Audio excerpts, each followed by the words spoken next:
Bel-E and Scratch podcast number 1. Wingin' it. One more step and the bear gets it. That is still my favorite picture that we have ever made. I'm not gonna lie. Yeah, that thing took like 20 minutes to get that one shot. Yes, it did. But then again, this was after the whole wrap-up shoot of the skit that never arrived. Oh, no. I know. That's on me. That's on me. Well, since we couldn't think of an intro, we just decided to just ramble on. So, I'm Bel-E. And I am Scratch. And this is the first podcast that we're doing ever. We're hoping to basically just, I don't know, exist in cyberspace, whatever you want to say. Dominate the planet. Exactly. Well, we're basically here in the equivalent of the basement. Slash attic. This definitely has some basement elements. It's a little cool. It's out of the way. You know, what sucks is the ankle deep water. Yeah, and of course there's literally the entire household's just stuff back here. I mean, we just have, let's see, books, my stuff, because I just refuse to put it in my room, because it's not good to have all your things in one room, in my opinion. There's Christmas stuff, there's luggage, there's all sorts of Legos for some reason. Especially the ones you step on in the middle of the night at 3 a.m. Those are always a fan favorite. I hate them. Of course. Well, the name of the title is Wingin' It, and we're basically just trying to figure out what we're doing. No sense in being coy about it. This is not going to be the best podcast, but we're hoping that we're going to learn from this experience. Yeah. Say, you know what you people can do? Well, wait a minute. Can we say the F word? I don't think YouTube would appreciate it. Oh, bloody hell. Christ on a bike. Anyway, so basically we're just trying to do the insurmountable task of having a podcast where you can actually listen and enjoy what you're listening to, but we're not trying to be them new age radicals out in the world, you know what I'm saying? Who wants to think while they're driving down the road? I don't. You know, every day you see drivers that aren't thinking while they're driving down the road. Sometimes they look at a nice little glowing square, and then they go straight into the, what is it, the dividend? The divider? What's the technical name for it? That concrete barrier? Splat. Yes, that is its name. The splat machine. Honestly, actually, you know what's more spooky going down the highway than anything else that I've recently come across? My mother. Hey, be nice to Grandma. I love her, and I know you do too. But honestly, you know how there's like these, now, mind you, I don't personally have anything against anyone who is pagan, but oftentimes I'll find, these articles on Facebooks and the Reddits talking about, ooh, if you see repeating digits like 1s and 6s and 7s, you see them repeating all over, it means something different for each number. Well, can someone please, a representative from that group, please come forward and ask or answer my question. I don't get followed by numbers. I get followed by colors going down the highway. This past Friday, which is actually yesterday now that I think about it, I was followed by not 1, not 2, not 3, 4, 5, but 9 cars of granite color. That's 10 minus 1. Say it louder for the people in the back. 10 minus 1! 9 granite colors, or 9 granite cars. Well, granite color. These were like garnet granite, but it doesn't change the fact. They were red. Red, I say 9 red cars, and I'm just like, I know this isn't the first time I've been followed by colors, but this is the first time red has followed me. Normally it's either brown, black, or white, because, you know, most common car colors. At that point, you don't think anything of it, but seriously, red? What's up with that? Are we still talking about Grandma? Well, I mean, to segue into it, unless you want to talk about guy cutting off Grandma. I do not. Exactly. No, red, that's cool. I mean, I'm just saying, people want to read into the whole thing about, ooh, I'm being followed by all these digits and I'm being followed by these signs. And I'm like, what does red cars signify? Can anyone tell me? I'm too lazy to look it up. What I think you need to do is go to bed and stop getting so up every night. That's what I think. I'm not the one over there drinking out of a seltzer glass. That's a vase. Anyway, so. Oh, really? I thought it was a spittoon for a second. But anyway, what were you saying? You can obsess over something. I mean, you know, you can obsess over a number. You can obsess over a color. You don't really realize how many red cars are behind you until you start focusing on red. So does the situation create your vision of red, or does the vision of red create your situation? Talk amongst yourselves. Yes, Professor. Will this be on the test? Jesus, like I'm back in college philosophy. Except that man was Buddhist. I don't feel tardy. Ha. Oh, it's still a joke from the internet historian if I wanted to, but first podcast, might as well not make the copy bots mad, so. Got to put a quarter in to make them work. Oh, people have tried with the YouTube copy bots. Oh, I'm telling you, I know in the past you've heard me talk about, oh, it's the end of YouTube. Oh, YouTube's coming to an end. This particular bill in Congress is going to put an end to it. Oh, this censorship thing in the EU is going to put an end to YouTube and memes and all that. But pain in the ass. Yeah. Because YouTube is like the ultimate source of entertainment nowadays. It's way better than cable, in my opinion. A little bit less better than streaming services, but even then, YouTube is kind of a free-for-all for most people, or at least it would be. Huh. I don't remember my security question. It's fine. It's probably something benign. Yeah, like, no, I agree. YouTube is controlling a tremendous amount of media. They just like some of the major search engines control information. And then there's the 3 minutes you spend watching a video of a cow farting. So, Well, I think part of the problem is, well, Google owns YouTube, which, let's be fair, I'm not surprised. Do they? Apparently so. Oh, yeah, doesn't surprise me.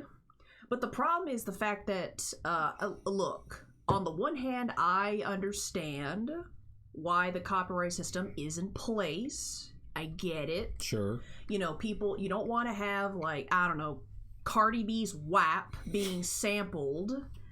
Don't you start. You don't want to have a new song being sampled and then that person gets the money when it should go to the artist. Anyway. You know? No, I agree. That's cool. But here's the problem. I have definitive proof that the algorithm is an actual algorithm. There is actually no, if any, human looking at any YouTube videos and determining, yep, that's a copyright violation. Remember a couple days ago when I told you about this YouTube channel? I forget what they're called. It's Yamfa, I believe. They basically make these how to break Dark Souls, how to break Dark Souls 1, 2, 3, and all this other stuff. Huh? It's a video game. Video game. Yeah. It's a I heard you can get a shot for that. A shot of espresso? What are you talking about? A shot of redundancy. Uh-huh. It's a YMFAH. Why?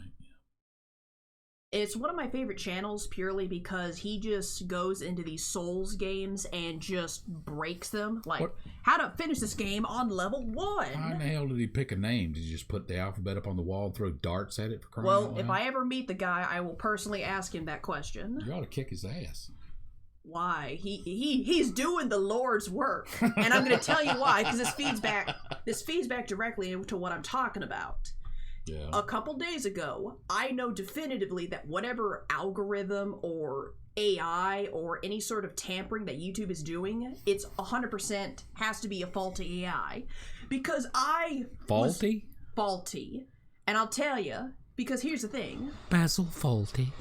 Exactly. Here's the thing. Oh.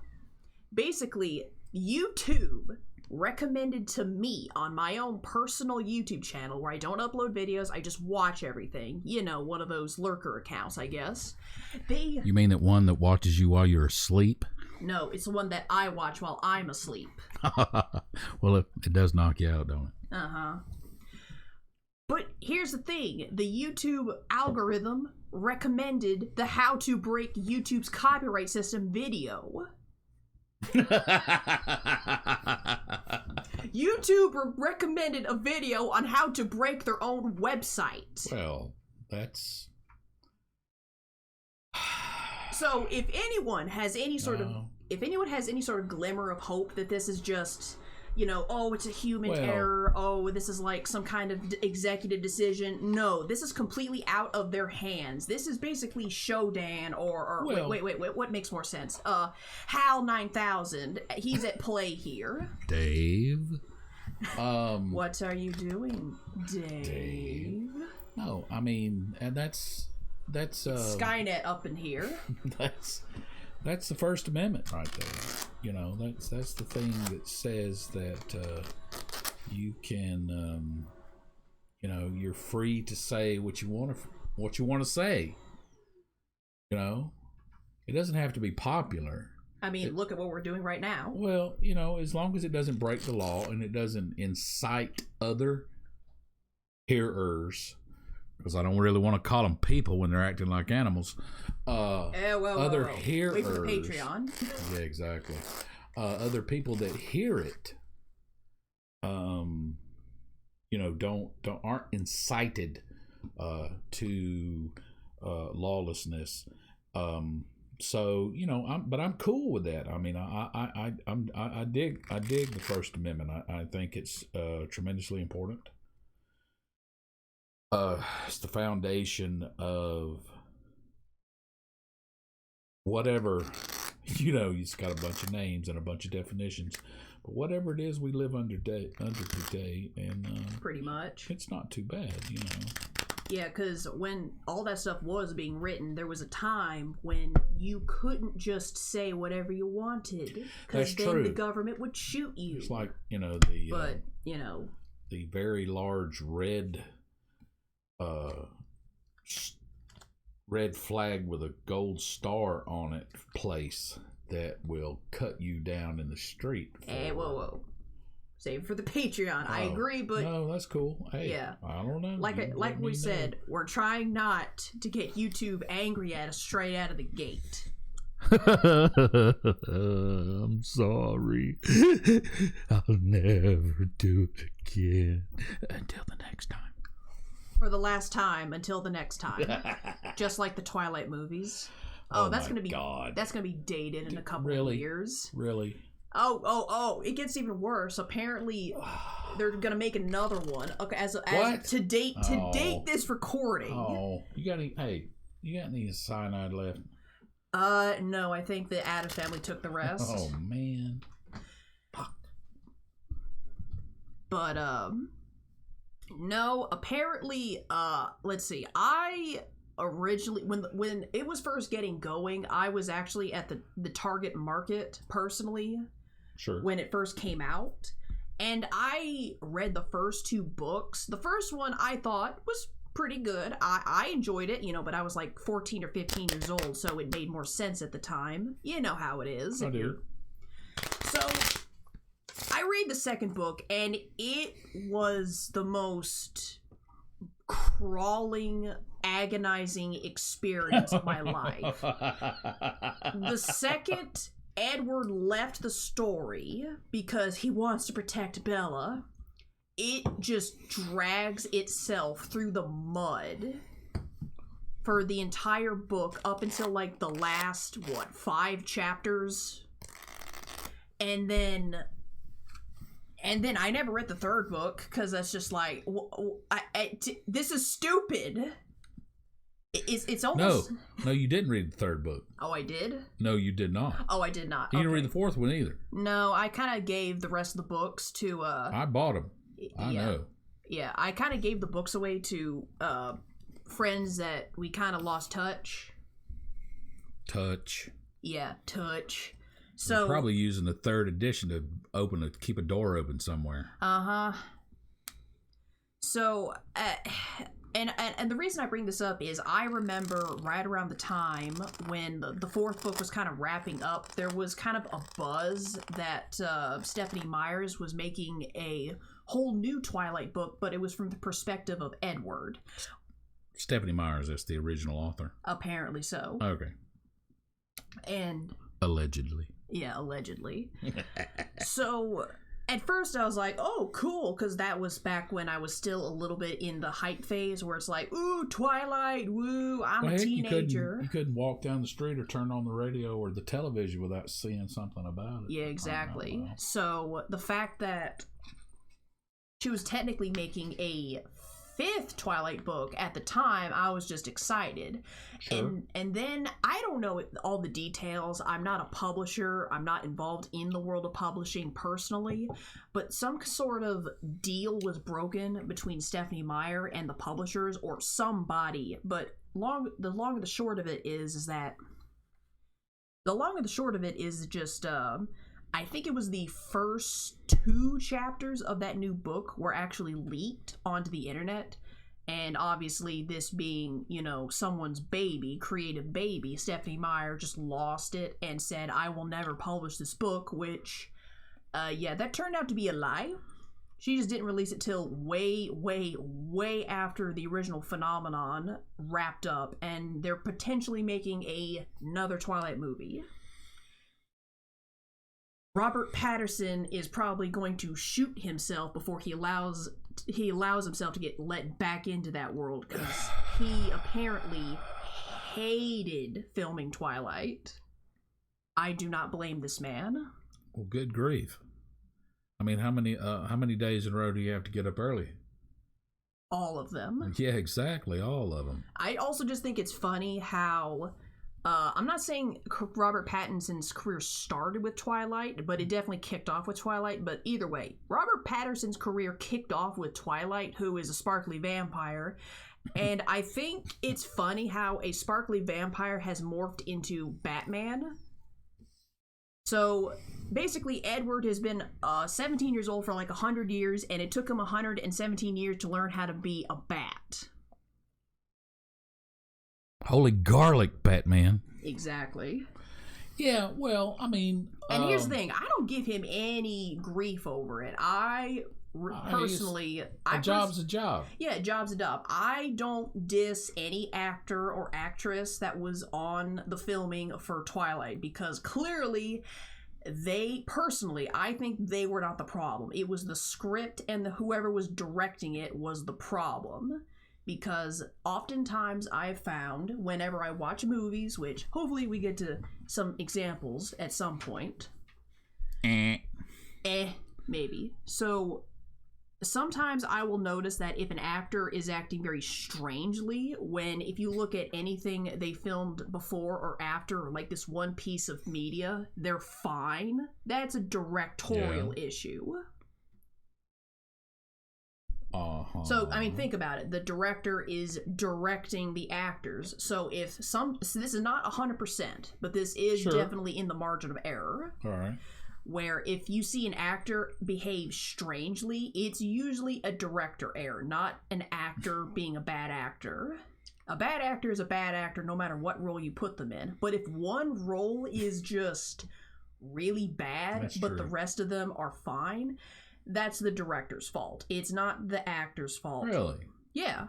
But then again, we do live in a society where it's hard for people to separate the actor from the character. Just it's ridiculous. How do you say his name? Macaulay Culkin. Yeah, the kid from Home Alone. You told me that story, and that's an awesome story. It's ridiculous. I think I accidentally blew out the mic a little bit. Sorry about that. But yeah, that story with that skit. Yeah, people always tell him how's he doing after his parents left him home for Christmas, for crying out loud. I mean, it's interesting enough to be someone of that age and then participate in a situation like that and then become a global sensation. And then people turning around and going, "Hey, did your mama leave you this Christmas again?" You know, like it's an actual person. Mm-hmm. That's got to make you mental. I know it. Yeah, I honestly and truly, I've always wanted to talk to that guy just to hear all of those stories where he is just literally just walking down the street, minding his own business, and he just gets either is getting a hard time from people who are like, oh, you know, like you just said, oh, whose mom gonna leave you home for Christmas? From people who, from people who actually enjoyed the movie and is like, oh, hey, you're the kid. And it's like, oh, thank you. And I'm more interested in the third group of people that he more than likely meets, which is the people who think he is actually Kevin McAllister. Oh, it's ridiculous. Like it was like Home Alone 1 and 2 was a documentary and not and not an actual movie. I want to see those people in action. I am so curious. Yeah, why don't they get all those people, put them on Survivor or Big Brother or something? Yeah, I've always wanted to meet one of those people who are just like, oh no, I mean, you must have had such a rough childhood with those burglars following you everywhere. And it's like, ma'am, this is a Wendy's. And that was a movie. No, it's just a movie. No, I asked for the large chili. The large. Yeah. Diet Coke. Because you don't want to get overweight. Does this burger make me look fat?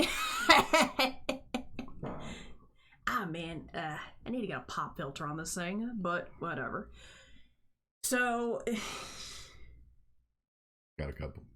Oh yeah, that's right, Mr. Microphone here, who has way better setup than I do. Mr. Microphone. Hey, I'm just saying, Hey, good looking, we'll be back to pick you up later. Alright, first and foremost, a couple of things. One, this basement, quote-unquote basement, this basement attic back here is technically my turf. We're literally just recording on a Blue Yeti microphone that I got half off at a Walmart. Because I'm just like, I need to get something, and I need to get it fast. And I know Blue Yeti is awesome. It wasn't Black Friday either. You did that on purpose. Hey, that was legal. Yeah. Flag on the play. Flag. So I guess you be the only flag I watch get thrown this year. Anyway. Yeah, we'll get that. We'll get to that in a bit, hopefully, at some point.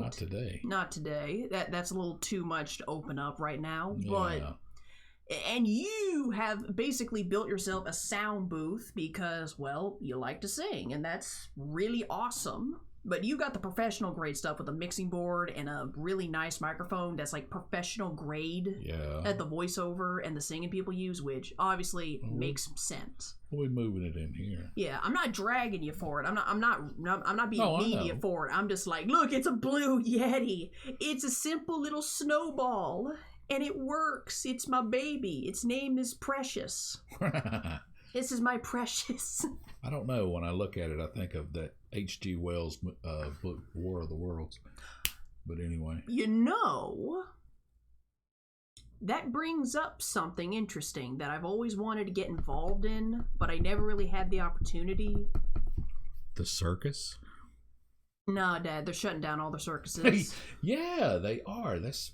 Yeah, like Barnum and Bailey. Is that how you say it? Barnum and Bailey? Barnum. Barnum and Bailey. Yeah, I have an issue with saying things correctly, which is unfortunate. Yeah, Next. Next. Yeah.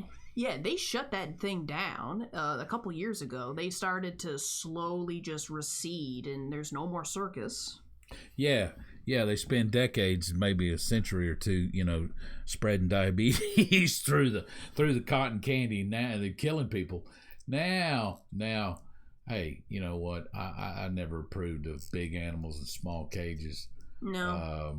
That ain't cool. Yeah, honestly, the only, and I think I remember Joe Rogan bringing this up on one of his stand-ups, was the only large animal that personally makes sense to be in a cage, or at least some kind of enclosure, was giraffes. Because in a cage? Well, in something, like an enclosure. Because, I mean, think about it. You look at lions and tigers and bears. Those things are like... Oh, my. Yeah, oh, my. Those things are usually carnivorous, and they just pace in their cages and enclosures. You know what? Giraffes. I get it. And just like Joe Rogan said, another day without lions. If I had a giraffe, I would, stake him or her out in the yard. So they could eat the leaves off my tree, so I wouldn't have to rake them up at the end in the season. That'd be cool. I would also get a pack of wild goats to also do the lawn as well. I know. Sounds cool, but yeah, I know it sounds cool, and I know that the goats have irregular grazing paths. But Jesus, there is so much kudzu. A circle is irregular. In nature, it is irregular. A perfect circle is not natural. That's technically a man-made structure, unless you just get some kind of freak accident. That's fair. Honestly, I keep petitioning the city that we're near because it's overrun by vines and kudzu in certain places that you just need to get some goats. They'll do it for free. Yeah. You just pick them up and drop them off. Have someone out there to keep an eye on them. I guarantee you in 2 or 3 years it's all going to be gone. Yeah, but the smell, oh my God. Just have companies who make fertilizer just come and clean up. I mean, why not? Why not? But, segueing away from my most delirious daydreams for a second. Huh? Yeah, I know. It's constantly never ending for me personally. I'm trying to think. We didn't really write anything down. We wanted to talk about it because, again, the title is Wingin' It. And for some reason, talking into a microphone is just weird. But hey, it's first podcast. What do you expect? Your first podcast is never going to be good. Your first video, your first book, well, unless you're Stephen King, I guess. But I guess that's debatable. Hey, Carrie was good. Carrie was good. One thing I appreciated about Carrie was I did like the fact that it was short. Because sometimes King is a little bit long-winded in recent years, especially recent years. Take that, Steven. Yeah, you self-made millionaire, you. You dress in comfortable shoes, too. Yeah. So, honestly and truly, I honestly just can't get into a lot of his more recent stuff. I don't think there's anything wrong with it, per se. No. Just sometimes he just, I don't know, maybe it's me, because I've read his stuff since I was, high school? Yes. Because I'm just like, ooh, I want to be the cool person reading Stephen King while everyone else is reading just modern garbage, which is retelling of Shakespeare stories, which, in hindsight, I was an idiot. Nah, I don't think so. Because Shakespeare is a retelling of old stories. Yeah. It's just a new style. It's just a new style. But anyway, yeah, I wanted to be the cool kid. I read Needful Things back to front, or front to back, when I was 14 years old. And if you've ever even looked at Needful Things in your life, like just picked it up and seen how thick it is, yeah, that I read that in like a month because I thought I had to. Because my ninth grade English teacher, yeah, I think he was insane. Yeah, I think he was insane and an idiot. But then again, I think he was a Marine. Not all idiots are insane, but all insane are idiots. So there's a shot at that, right? Yeah, there. I'm not calling all Marines dumb, but you know who you guys They're are. Great guys. Yeah, but you know that dude. That dude. Look, he was a Marine with a teaching degree. Okay? Yeah. All right? He went from learning how to kill people to teach children in high school. That's got to screw with you. That's got to screw with your melon, okay? Yeah. And like I said, I'm not saying all Marines are dumb, but you know who your people are. No, they know. Yeah, you kind of have to. But this guy was just... He would just flip on you, not in a all calm and then I'm back, not like that. Just he was like bipolar from post traumatic stress disorder. He didn't even do that at all. I don't know. Did he work in accounting when he was in the military? I don't know, but basically, well, if you're a Marine, I highly doubt they have an accounting force. That's usually Air Force or Navy doing that. Maybe Army. I don't know. Army, maybe. I don't know. We don't know. Yeah, we're not military people. We love the military. But we love the military, but still. Yeah, this guy was just, like, he had a whole wall of books just lining his classroom. But for some reason, he didn't have a set schedule for anyone to read any of it. Wow. Did anybody actually take any of the books down? Well, me and like 5 other people, because, I mean, he had these optional book reports, which I'm assuming is what the books were for. Like extra credit? Like extra credit. And every now and again, people who actually did read them, they could present what they found in class. And when I found that out, I just went, oh, so you want me to write an essay and then give that to you. And on top of that, you want me to write a presentation on the books I'm reading from your classroom. Yeah, that's not going to fly for Stephen King's Needful Things, because there's like 80 different plot threads that all coalesce together by the end of the book. I'm slightly exaggerating, but still. It's like, oh, so you want me to describe all of these little side plots for the entire school day? Okay. Yeah, he didn't really make me present that particular book. Because the essay was like, what? He had a minimum of 3 pages. I gave him 6 because so much to keep up with. Well, it sounds like a bird, I understand. I mean, he, I thought not saying that they can't teach English, but, he definitely spoke American. Yeah. But, it was just odd. He was an odd fellow. Yeah, he wasn't even that great of a teacher, because sometimes, I'll give you an example. If there is one thing that you have to use some sort of timeline regiment to be able to get across to your students, it's probably Homer's Odyssey. Like, what?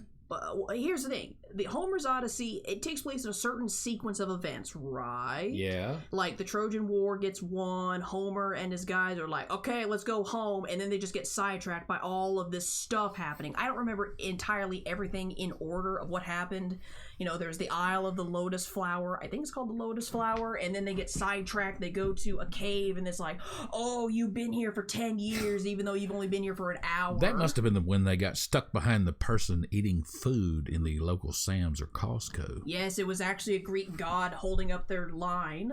And then eventually, not Homer, or was it Homer? I don't know. The main character's wife, she's beset on all sides by suitors. You know who I'm talking about? The main character of the Odyssey? Yes. Oh, for crying out loud. Ulysses? Ulysses. Ulysses. Yeah, because I'm just trying to. I'm like, okay, I don't remember what happened in the audit. Penelope? I'm looking. I don't remember what happened yet. I'm basically kind of grasping at straws here because I don't remember what happened in the Odyssey, but I remember "Oh Brother, Where Art Thou?"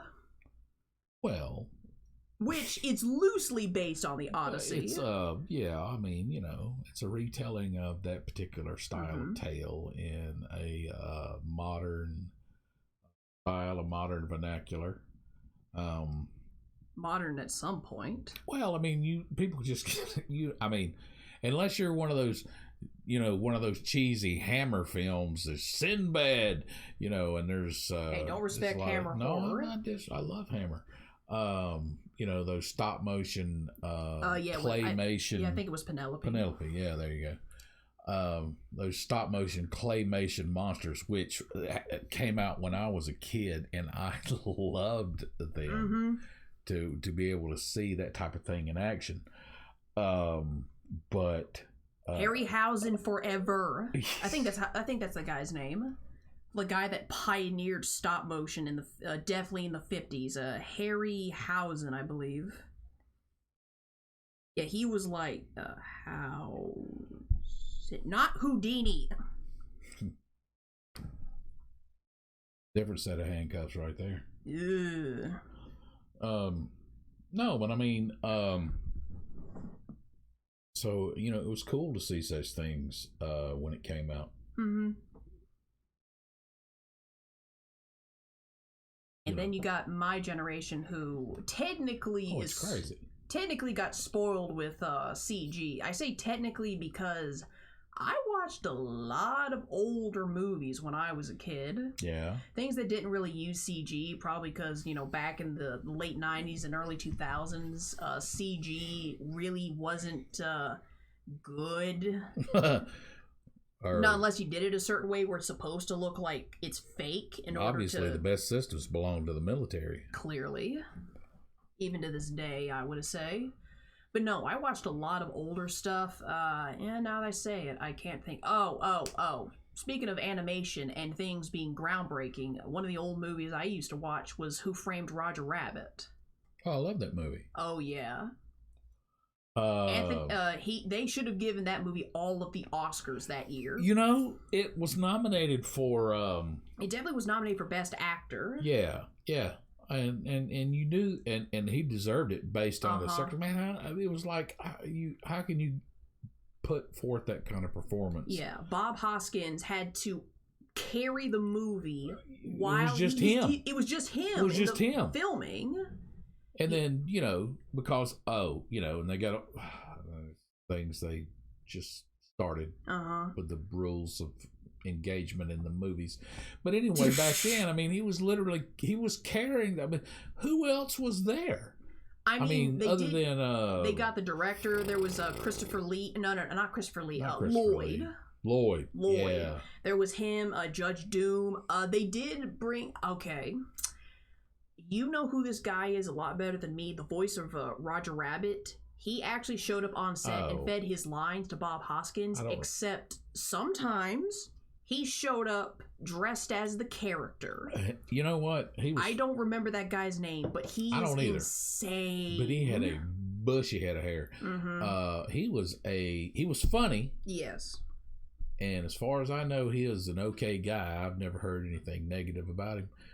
But he was a little weird. And I remember him doing stand-up comedy.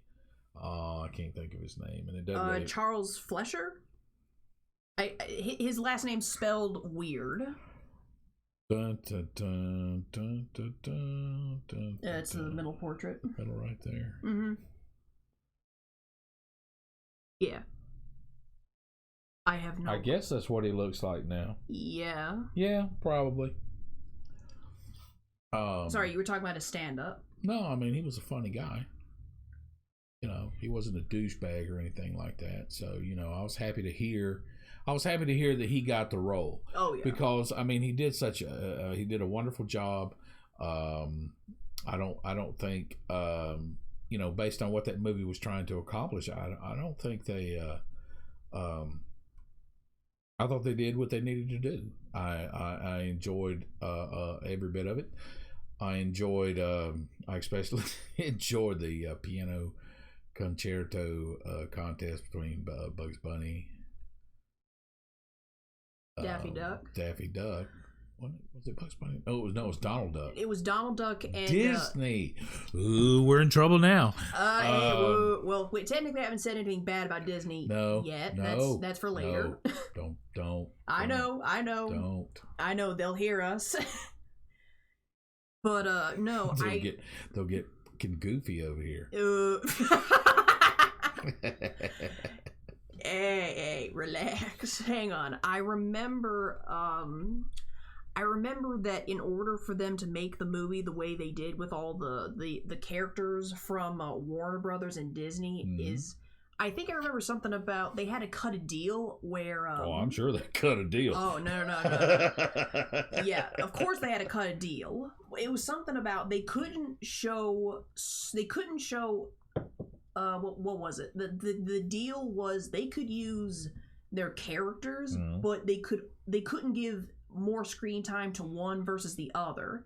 That's why you had Donald Duck and Daffy in the piano, or during the piano dueling at the same time. And that's also why you had Bugs Bunny and Mickey Mouse during the parachute scene. Because they couldn't show one character more, they couldn't give one character more screen time than the other. They had to treat them both equally. That was part of the deal. That sounds fair. Yeah, that sounds fair, which is a little different from nowadays. But let's not get ahead of ourselves. Don't do it. No, that's for later. We get a bigger audience, we'll start, knocking some heads. But till then, we're just little fledglings. Oh, we're gonna knock some heads. Oh yeah, it's gonna be brutal. Hopefully, cancel culture will have been killed by the time we get to that point. Good luck with that. Yeah, but like I said, let's not get ahead of ourselves. Let's not get the copy bots. That's right. But yeah, that movie was so groundbreaking. Like, even to this day, I have yet to see anything to top it. Because, honestly, it's not because people haven't tried. Oh, they've tried. Yeah. They've tried so hard. But I guess it's the whole thing of, I mean, to you, viewer person, what do you think is more impressive? A person who is just acting and then they have something digitally added on top of them to interact with them? Or someone who's acting out and then they have to manually 2D, like on paper, remember that? Paper and a pencil? And then layer that on top of the scene. Paper is made of trees. Save the trees, burn paper. Or, No. Save a tree, burn a book.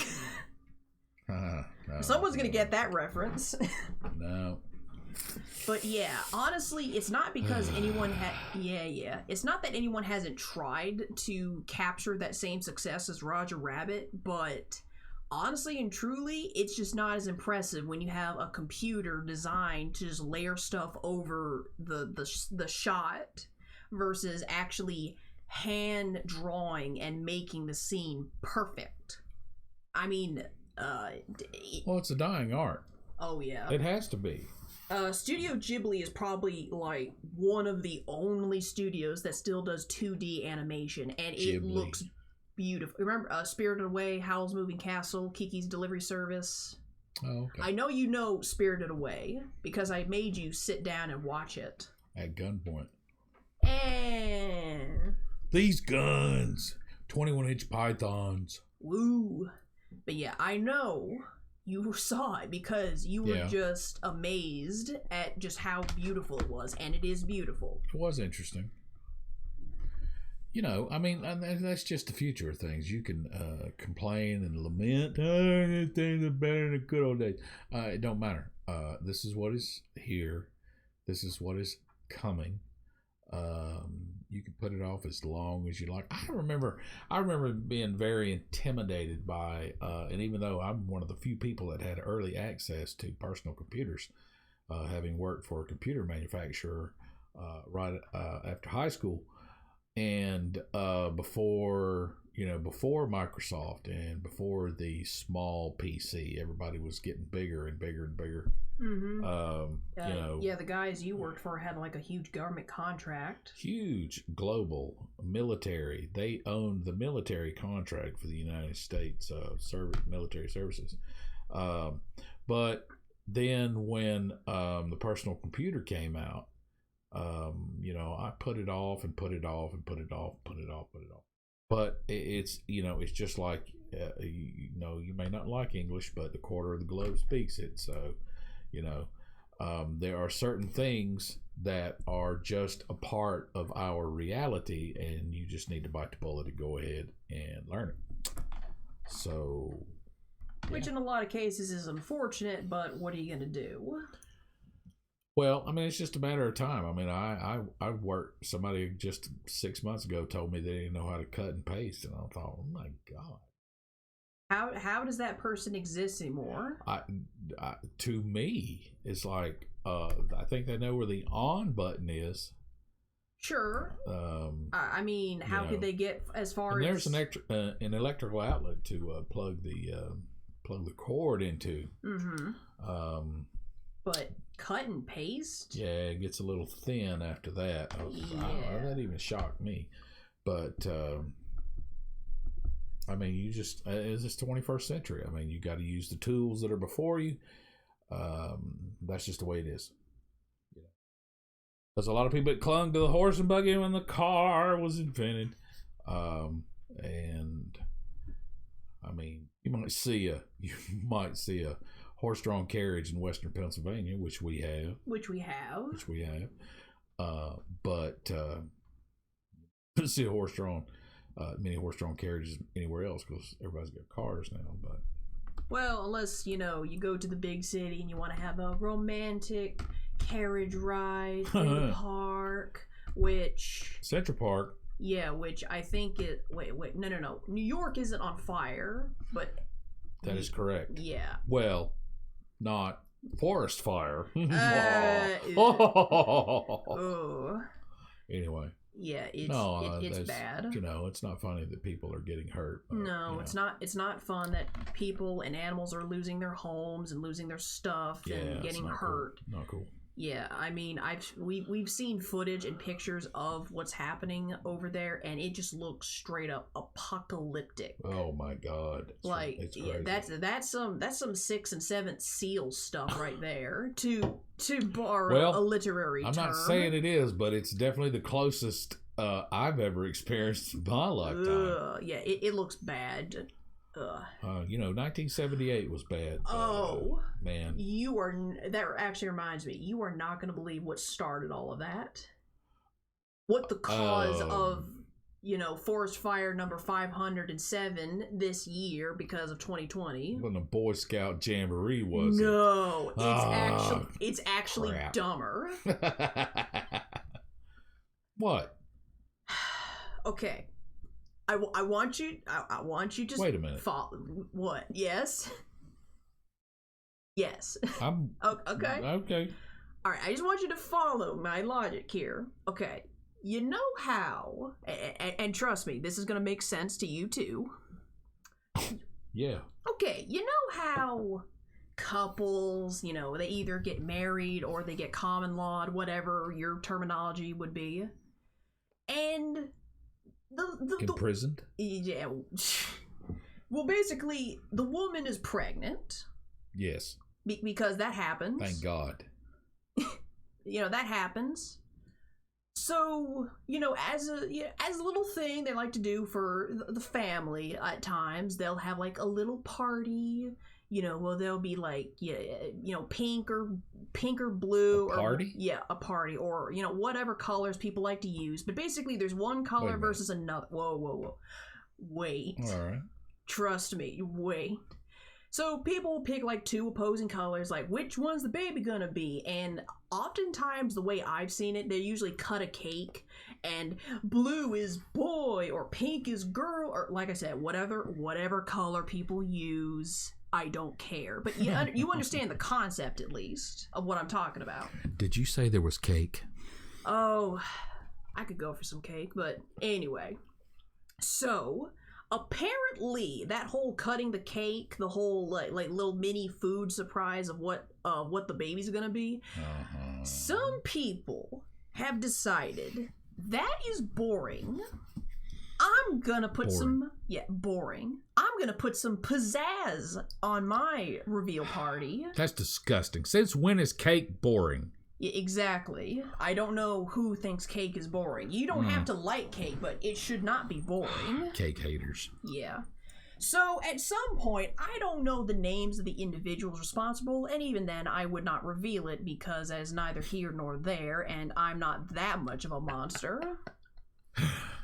Oh, I can't say it.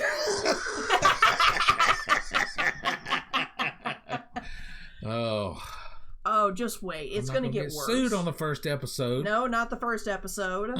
We got to wait until 100. Well, at least to get a lawyer and a retainer for crying out loud. Yeah, we need to be getting some of that. Oh. So what happens is apparently Yeah. this particular couple thought they would put some pizzazz on their reveal party. Yeah. They decided to get a smoke thrower to blow colored smoke of what their baby was going to be, a boy or a girl. What? And apparently, somehow, the smoke blower malfunctioned. I don't know if it caught fire itself, or it blew up, or if it caused a spark. Either way, the end result was the entire West Coast is now on fire because of a gender reveal party. Wait a minute. Look it up. Well, what color was the smoke? I don't know. Well, I never thought to ask. For 150,000 acres, they ought to at least tell us what the color was, for crying out loud. Oh, yeah, that's not cool, man. That's not cool. I've waited all conversation for you to tell me what sex the baby is now. I don't know. Oh, that's ridiculous. They call themselves news people. They don't even report that. Honestly, I just can't believe that. Cheese and crackers. Honestly, here's the thing with the whole, how bad it is on the West Coast. Honestly, I figured, maybe it was just, some kids playing in the woods. That happened one time. They were like trying to make a campfire because they wanted to be, I don't know, rangers or something. We're gonna roast marshmallows, yo.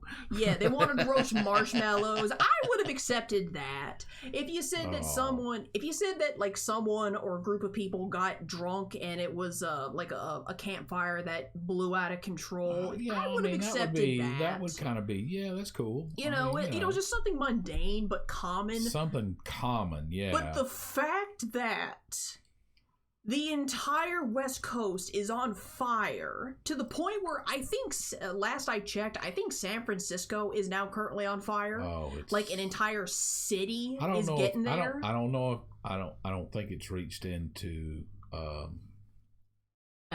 or no, I don't know if it's reached into any hardcore urban areas like Oakland or San Francisco or LA. Mm-hmm. But the smoke generated by it.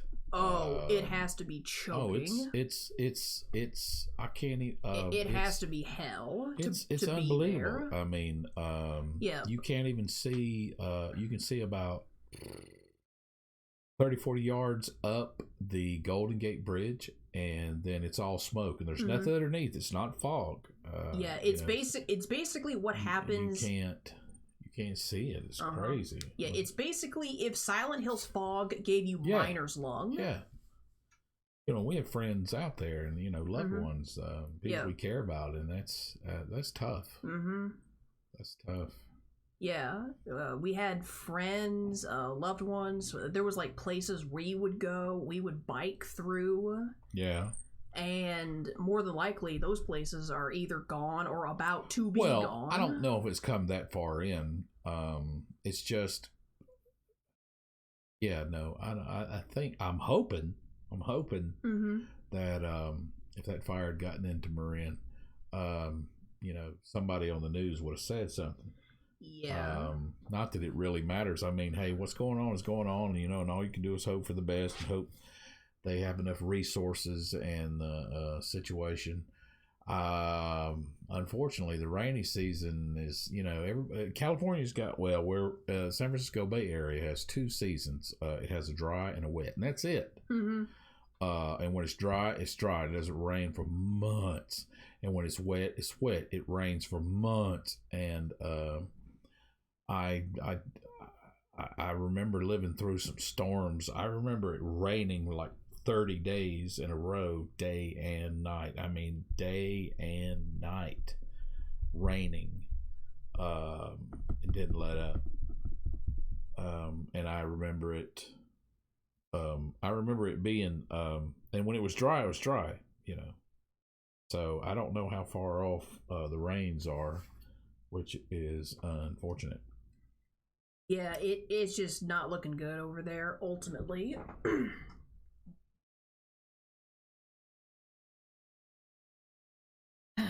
Yeah, well, it really didn't work out to corner into something that was kind of sad. Mm-hmm. And yeah, okay, we have to write that down. We have to follow that. Yeah, follow that rabbit hole. Yeah, we need to have dedicated. We probably need to have like a dedicated episode of just talking about one specific topic. Well, not one specific topic per se, but maybe just in the ballpark. One topic. Is that really possible? I've seen some people do it. Or phrase that I've heard some people do it. I'm talking about other people. But then again, they're talking about something that is complex enough to be a whole podcast on its own. But yeah, they get loaded up with that coma dope, and then they just free will. Yeah. Then of course they have access to Adderall.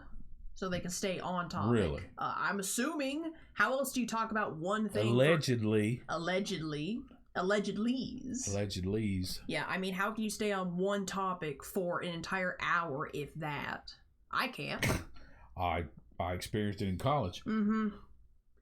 So, yeah, we should probably have, like, certain episodes where we talk about good stuff and some things we talk about, sad stuff. Yeah. And obviously we're going to have the stuff that's going to make, the powers that be mad. That's going to be sequestered away. Later. Later. Yeah.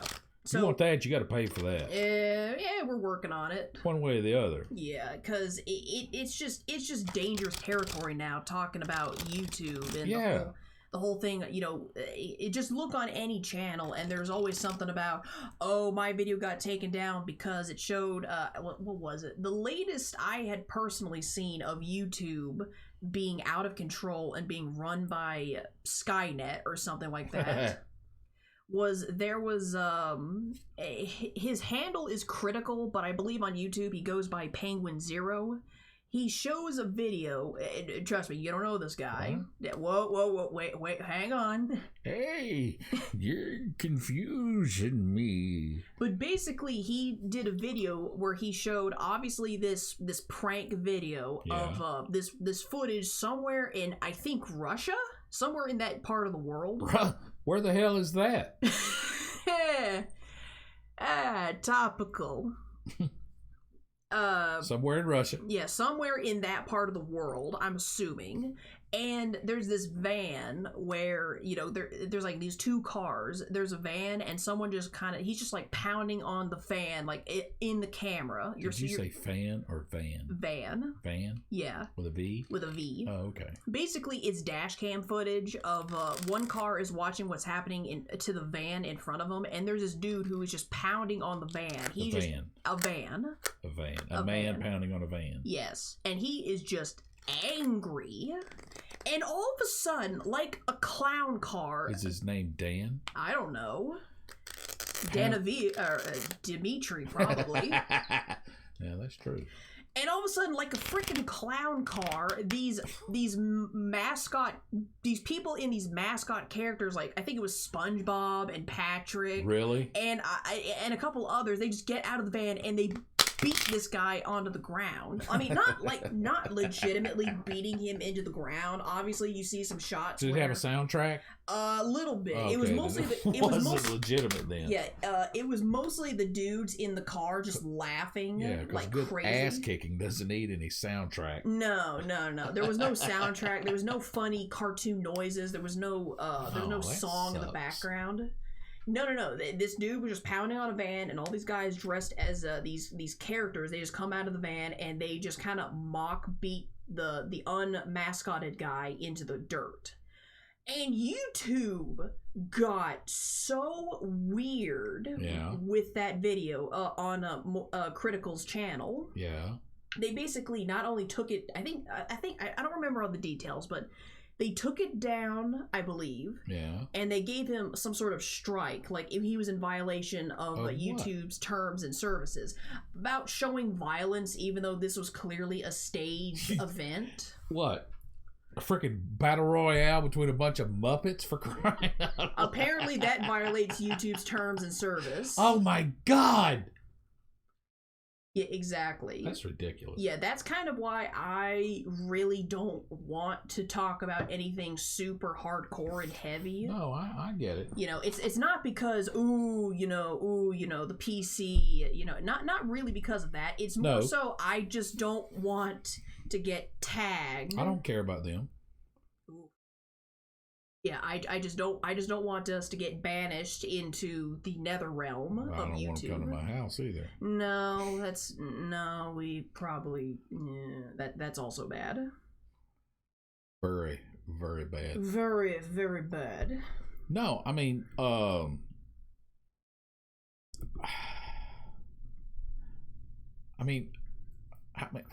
do you bend a situation like that? I mean, how do you style? I mean, that's an interesting form of censorship. Oh yeah. Violence. Look at gaming, for crying out loud.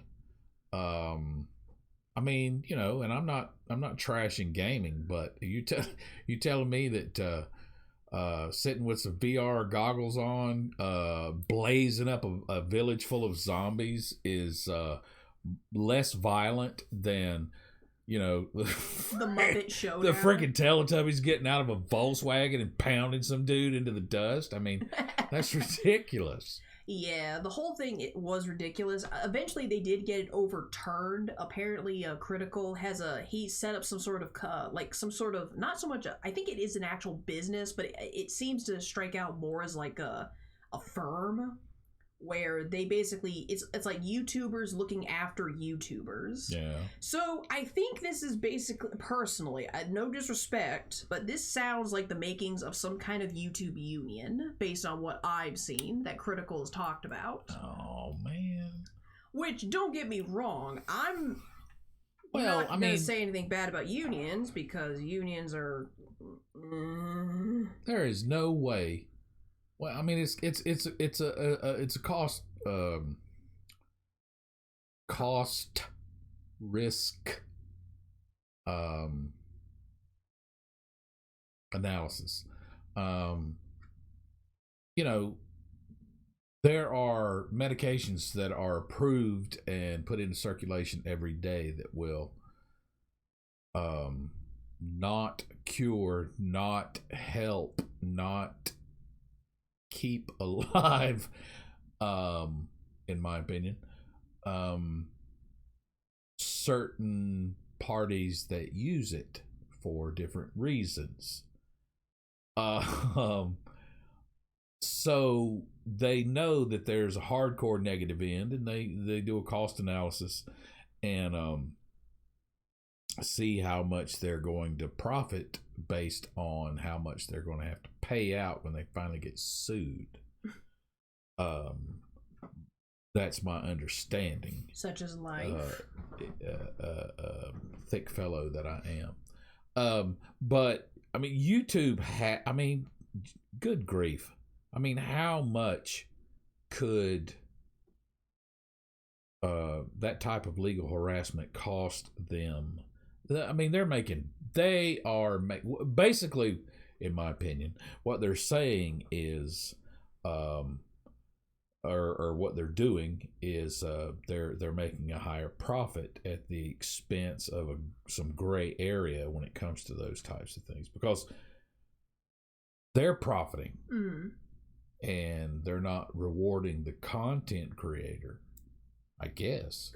Clearly not in this case, I believe. I mean, I guess that's the situation, and Yeah. I mean, that's not cool. You didn't do the work. Why do you get the money? All of it, really? I mean, that's crazy. I mean, it's a tremendous business idea. I mean, Mhm. I've heard that just the average person, if you start a video site, it's pretty lucrative. Oh yeah. Well, because you got other people creating content for you. Yeah, you basically just have to have like the cost of operation covered, and you're pretty much set essentially. Yeah, I mean, as long as you have somebody to manage the site, and based on what comes in and people upload, and you can watch it and censor it, and obviously, for the volume that YouTube for the volume of videos that you get uploaded to YouTube, obviously there's an algorithm. There has to that you can't. Dude, we just talked about how broken the algorithm is. Well, yeah, well, that's a good point. I mean, it's there's no way you can physically observe everything that's loaded up to YouTube. I mean, it's impossible. You have to, you have to employ the entire nation of Sri Lanka, or Arkansas, whichever one's available. And so there's a computer algorithm in place, and I don't know, is it going to advance more to incorporate the nuances of a bunch of Muppets getting out of a clown car and beating the crap out of somebody? No, I think they got to tweak it for that. Yeah. I mean, maybe, I don't know. The algorithm, I understand why it's there, but the fact that, and I will give it the benefit of the doubt, there are so many variables out in the YouTube land where, something that seems very benign in context, but when you show it to a computer that has no idea what it's looking at, might deem it inappropriate, which I think is what did happen. But that doesn't change the fact that a human at YouTube can't, like some sort of conflict resolution person, that's at least I would hope is at YouTube, some sort of conflict resolution person. Yeah, but how many... Or a case gets presented to somebody. How many caseworkers could you possibly employ? True. That's why you have to, I don't know, like, as long as it doesn't turn into the movie Brazil, it should be fine with all the bureaucracy. But basically, an actual human... I thought Brazil was fantastic. Oh, it is. But the whole thing with an actual human being needs to sit down and look at the context because they might understand better as being a person and not a computer. That's one thing, but apparently, according to the story, YouTube didn't do that at all. Critical and his fellow compatriots, they went through their YouTube source, and it went through the wire, and it came down that initially they weren't going to do anything about it until way later, when everyone started giving YouTube a pushback, which I liked. mean, obviously, based on the technology, all they can do is run around and put fires out.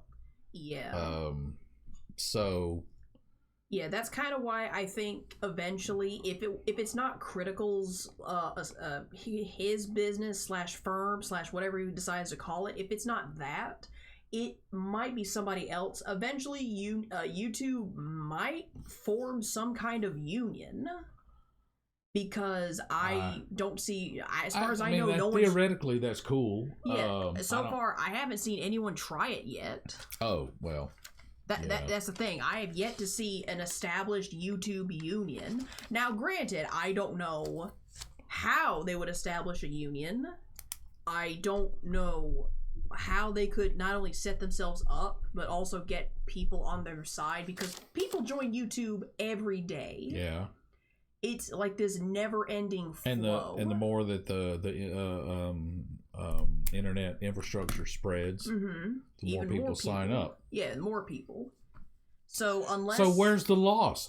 Exactly that. Where is the loss when they demonetize this stuff? I don't care. I mean, settle with them. I mean, you're just mad because you're not getting your cut.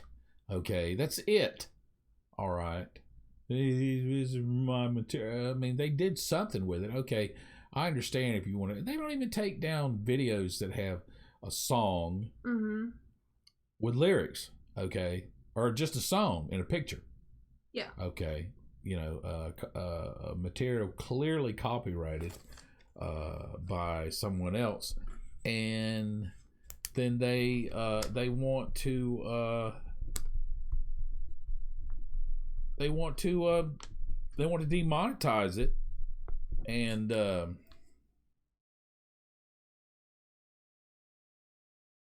they just want to break.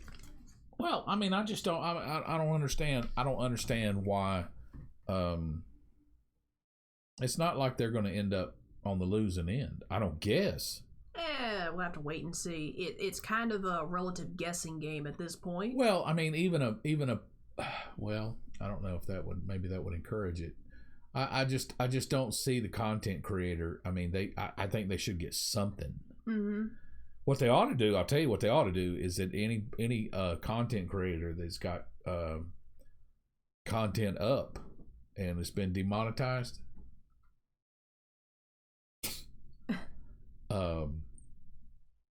take it off. What? Take it off.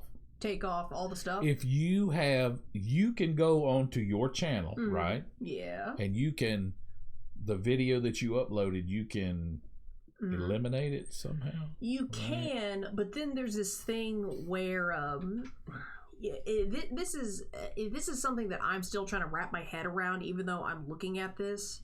Something about if you remove videos that have been either demonetized or have been copyright struck to a certain degree. Yeah. If you remove the video, I think what happened, now mind you, I'm not an expert, but it removes views from your channel, and because you basically hit a huge loss of views, like you go from X number of millions of views a day, then all of a sudden you took a big hit, like you remove 2 million views, right. and it de-emphasizes you right. in the recommended search algorithm. Oh. So basically, okay, that makes a lot of sense. Yes. What they're doing right now. Yeah. So the fact that they're having this huge pushback makes more sense. It's not that content creators are being whiny like, oh, where's my cut of the content? It's the fact that they're kind of playing a loaded game, and where the house always wins to a degree, unless you just basically Ocean's 11's it and just break the system. Full circle. Yeah, that's a good full circle. I mean, we'll talk more about this in the future, but right now it's like, yeah, we don't really have an outro either, other than I'm Bel-E. And I'm Scratch. And I guess we'll see you guys next time. So, yeah, eventually eventually we need to get like some music together, original stuff, and just put everything together. Hey kid, get that ball out of my yard. Yeah, pretty much. Alright, so, I guess we'll talk to y'all later at some point. So, bye. Bye.